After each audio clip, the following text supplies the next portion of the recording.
पुनि सको बोले जो राजा गाल बजावत तो है गाला।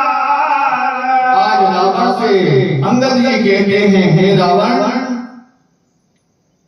बहुत क्रोधित हो जाते हैं अंगद जी और क्रोध में आकर के कहते हैं, रावण तुम्हारे लिए लाज नहीं आती, तुम गाल को बजाते हो, थोड़ा गाल बजाते हो और गाल बजाते हुए तुम्हें शर्म नहीं आती, तुम्हें लाज नहीं आती। अरे लज्ज। और आगे क्या कहते हैं, मर गए काट लगे को लहानी पल मिलोग बेहरत नहीं छाती। अंगद जी कहते हैं, भैया पानी तो तुझे डुबा नहीं सकता, इसलिए पानी से डूबने की मृत्यु से तो तू एक काम कर भैया, तेरे हाथ से अपना गला काट ले और अपना आत्मघात कर ले, आत्महत्या कर ले, मर जा। पर मेरा बल देखकर भी क्या तेरी छाती ठंडी नहीं पड़ती? ऐसा अंगद जी कहते हैं।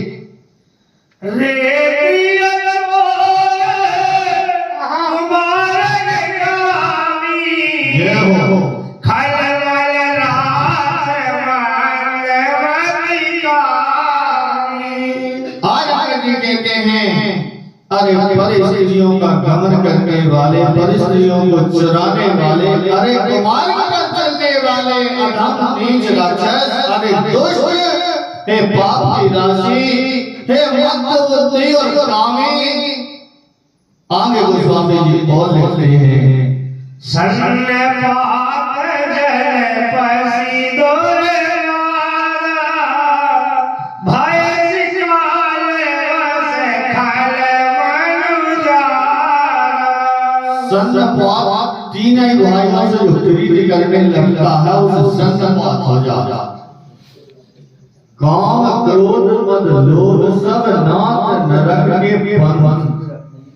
और काम और क्रोध और लोभ का पेट और बाल के तीन ही प्रकार की बीमारी है। यदि नाड़ियों से कोई जानकार होता है, जो वेद होते हैं, वो तीनों नाड़ियों को देख करके बता देते हैं कि इनका कप बढ़ गया है कि बाल बढ़ गया है कि पित्त बढ़ गया है। तो पित्त और कप और बाल इसको बढ़ जाते हैं, उसका डॉक्टर इलाज कर देते हैं, सदगुरु इलाज कर देते हैं।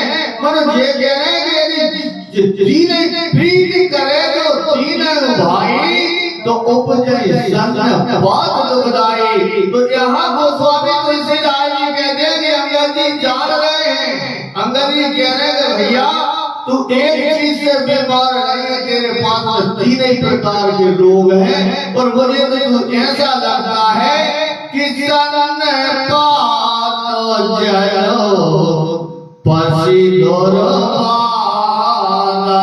सन पात में क्या दो वचन रख रहा है? यदि कोई सन पात हो जाए तो किस प्रकार की बात बोले तो समझ में नहीं आती, अब उसके लिए पागल घोषित कर देते हैं। इसी प्रकार आज अंगद जी भी रावण के लिए पागल की तरह घोषित कर देते हैं कि सन पात में क्या बोल रहा है, क्या बोल रहा है, तो समझ में नहीं आ रहा है। दोस्त तू अब मुझे ऐसा प्रतीत होता है कि भाया काल बसो खल मनोजा। अब मुझे ऐसा लगता है कि तू काल के वश में हो गया। या फल पावे बागर भाल चपे इसका फल तू आगे पाएगा जब तेरी और बानर और ऋषियों की लड़ाई होगी, और जब बानर तेरे और चपेट लगाएंगे तब है तुझे समझ में और आगे आएगा।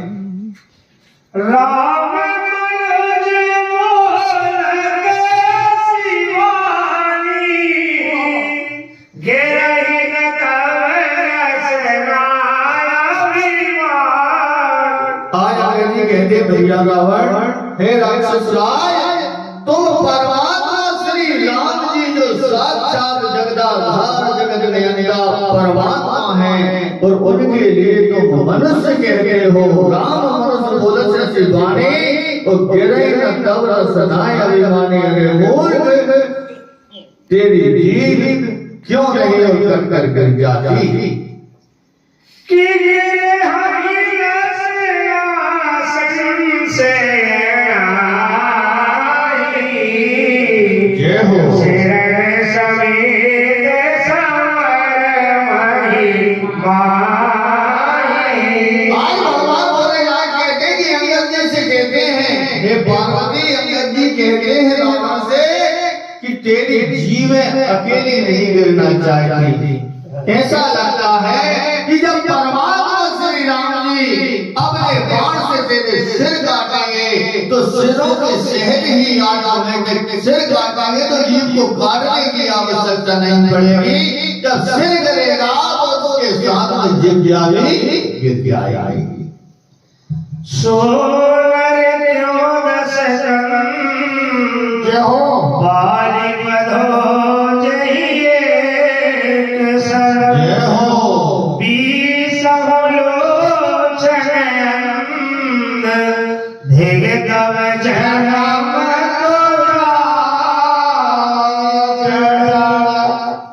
आज जड़ कह रहे हैं अंगद जी, आज राक्षस राज रावण से जड़ कह रहे हैं। हे जड़, अरे अभी तक हमने दो आंखों के अंधे सुने थे, दो लोचनों के अंधे सुने थे। सोनर क्यों दशकंदर और बाली बधो सर, एक सर। हे दशकंदर, तुम जिसे मनुष्य कह रहे हो वह बाली के लिए, वह बाली जिसके सामने आगे से सामने वाले का बल आधा रह जाता था, उस बाली के लिए वही परमात्मा ने एक ही बाण से और बल कर दिया, मार दिया। वह मनुष्य कहते हैं। अरे गुजारी जड़, हमने तो अभी तक दो आंखों के अंधे सुने थे, आज प्रतीत हो रहा है कि तुम 20 आंखों के होने पर भी और आज तुम अंधे हो। ऐसा अंगद जी कहते हैं कि तेरे जन्म के लिए तब सोनत की प्यास। जय हो। रसत राम सायक कर तजहु बोलहि त्रास। कटु जल पवन से छरम। आज कहते हैं अंगद जी ने कहा है श्री राम जी के जो बाण है समूह है वह तेरे रक्त के प्यासे हैं और रक्त को पी करके संतुष्ट होंगे। और मुझे तो ऐसा लगता है कि कुछ उसके बाण प्यासे न रह जाए। तया कोई नहीं आज कटु जल निश्चर। इस डर से यदि कड़वी बकवास करने वाले निशाचर है नीचाक्षर, मैं तुझे इसी कारण से और छोड़ता हूँ कि परमात्मा का मेरे लिए आदेश नहीं है। उन्हीं के बाणों की प्यास तेरे रक्त को पी करके प्यास हटेगी। ऐसा और राक्षस राज से अंगद जी कहते हैं। एक दो महाराज जी बुखार में श्यामल